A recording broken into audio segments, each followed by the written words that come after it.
Hey guys, Science Mr. Robertson back in action, and today, the human impact on the environment. Because us humans, we are pretty awesome. We are the most successful living thing that's ever walked on planet Earth. Probably the best living thing ever to exist on planet Earth.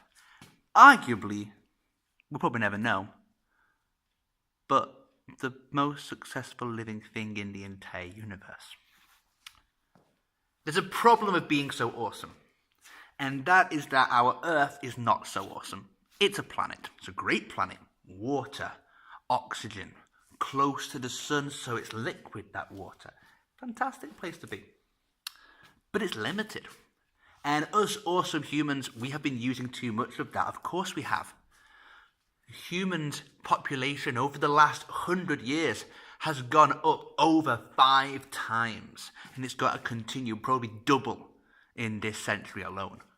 You have this idea that we need so much fuel, we need to build our houses, we need so much food and energy, and all of that comes at a cost. Not a money cost, but a cost to the environment. Let me start by talking about how we grow food. We used to be hunters and gatherers, finding our food wild on the plains and eating it, taking berries or whatever we could get. Not anymore. Most of our food now is grown. This started about 10,000 years ago. Very recently, if you look at Earth history, when humans actually started to grow food and stay in one place, building then the cities that they'd be living in. 10,000 years ago. Now, since then, our growing techniques have got better and better and better, and we can control it so much more. One thing we do is we've been adding fertilizers. Fertilizers are chemicals that help food grow. In the past, and certainly in organic food, ecological, then what we would do here is we would use poo. Because poo has lots of nutrition in it, especially from animals like cows and pigs. It would be really, really nutritious. That would be the helpful thing we need to make our soil fertile, to make the food grow well. However, we can and we have also been using chemicals for this process. There's a problem here that they take energy, but also that all those chemicals go to the right place. Some of them do what we call run off, and I don't mean run like this. I mean that waters can come and wash the chemicals away. This can mean that those chemicals are then going to impact perhaps onto lakes or rivers. And here we have a problem with a word called eutrophication, which you probably just can't see the end of. I will bump you a little away. Check on that word, as I said before. We did some in year 4. Check on that if that's something you haven't seen. That's a problem. Another problem that we do growing food is that we use pesticides. Pesticides are kind of chemicals that are like poisons. And they kill the things that are pests. They kill the things that we do not want to be there. Now, this is a problem. Because, yeah, great, I can kill my weeds, which I love in Swedish. Ogräs is just the most hilarious word ever, almost as funny as ogör. And we could also maybe use it to kill animals, perhaps animals that want to eat some of the food that I'm making. The problem is if we get rid of these, I lower the diversity. There is then less different species living in this area. Maybe the food I have only is eaten by 2 or 3 things. But if I take away those 2 or 3 things, that has an impact on every single part of the food web. We are changing the entire ecosystem by doing this. Similarly, it could be from just as simple as when we cut down. It's needed because there's so much food and so much fuel that we need. Biofuel is very popular. But how devastating is it that we would cut down rainforests, which are the place that have the biggest diversity on the planet? So many types of plants, so many types of animals, so many we haven't even heard of yet. And we would replace it with a field of one type of plant. We're just missing out on so much, and we're making a bigger impact on our planet. We need to make sure anything we do has the smallest possible impact on planet Earth. Planet Earth has been around for billions of years, and quite frankly, it just can't cope with the speed of change that human civilization has done. We need to slow down that as much as we possibly can. But we haven't done. And hold that thought about this field of just one crop, just one type of plant. Because what we have done, us really smart humans, we have even controlled evolution. Yes, we have. We have controlled evolution. We have made sure, many different animals can or cannot evolve in a way that we want. Let me tell you a favourite story. It's about an animal called a wolf. Wolves are aggressive creatures. And there was an experiment in Siberia where we only let the wolves that were nice to humans. They were the only ones in this experiment that were allowed to live and were allowed to make babies. The rest of them, those that were scared or angry or attacked humans, we made fur from them. And tell you what, they had some fantastic fur coats. However, what happened? Those ones that were nice made babies. Most of their babies were nice. Those that were nice made more babies. We then found they were cuter.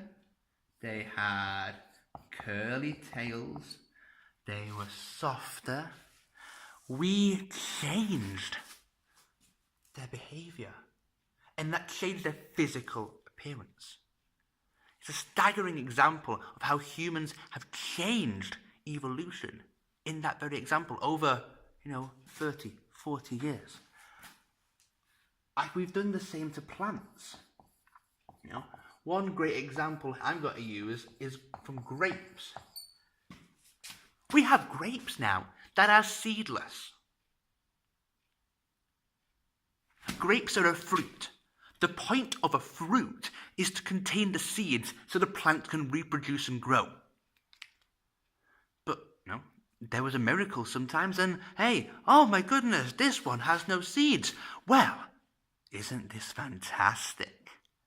Because for me to eat them, I don't want the seeds. So what I could do is only let those grapes that have no seeds, I can take cuttings off them. I can make more. So all I get left with are those grapes that have no seeds. Great for us to eat, but terrible for diversity. Now we have types of grapes where I go through a field and every single type is an exact copy of itself. Meaning it's much more chance of getting hit by a disease. We've decreased the diversity in the plant populations because, we think we know what people like, so we just make the ones that people like and we don't keep all the rest of them. Maybe we do like them, but maybe that's a big risky game to play. Because, those, if they're all the same, they will need more protection from disease. They maybe could be more limited to the environment and to the bad weather. Our Earth will get more bad weather as climate change continues.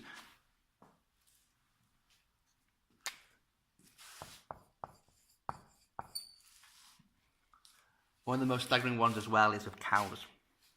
Cows are nearly double the weight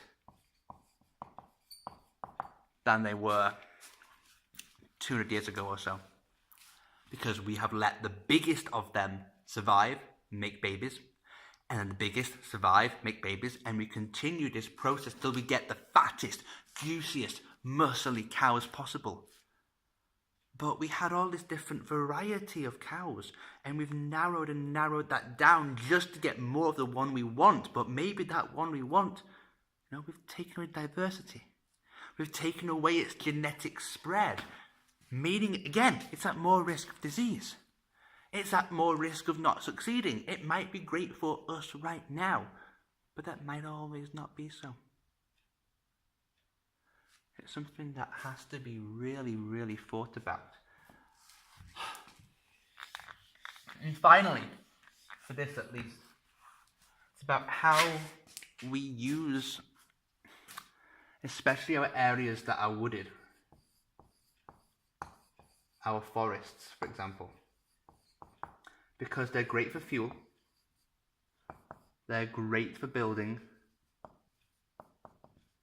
they're even used for some medicines, and they're overall just a brilliant place to be, a brilliant natural resource, and Sweden has made so much money from its forest. However, we cut down, and in Sweden we're really good. We plant new trees. But what we do is we put all of these trees in a row like this, so they're easier to cut down. They are all planted at the same time. We're not going in and planting them at different times. That costs too much money. So we're planting them all at the same time, so they're all the same tallness. We're planting the same type of tree almost always because, hey, it's just easier that way. But the original forests were full of diversity and full of different kinds of trees and different kinds of wildlife and different, one bird wants to live here and one wants to live there and one caterpillar eats this leaf and you name it, your food web is enormous, and now our food webs are smaller than they ever have been before in human civilization. Because, hey, we need wood. And we should use wood. It's a brilliant resource. But we have an impact on the environment. And even as simple as trees, when they grow and they have their roots as a terrible tree. That's better. Their roots help water go into the soil quickly. So more trees have a great impact on then allowing the water from storms to go straight down. In places where there's less trees, hey, flooding, översvämning, is even worse because the water falls and the water runs off. So we're having more extreme rainfall, and with less trees we're having more extreme floods, and the double combo is making loads of damage to our planet. And, we're changing so many things about the Earth. And we have to, because we are developing. We are getting more people on the Earth. But we need to find a way to do so in balance. At the moment, it's not in balance. And human civilization could get very nasty if we can't get the resources we need. Thank you.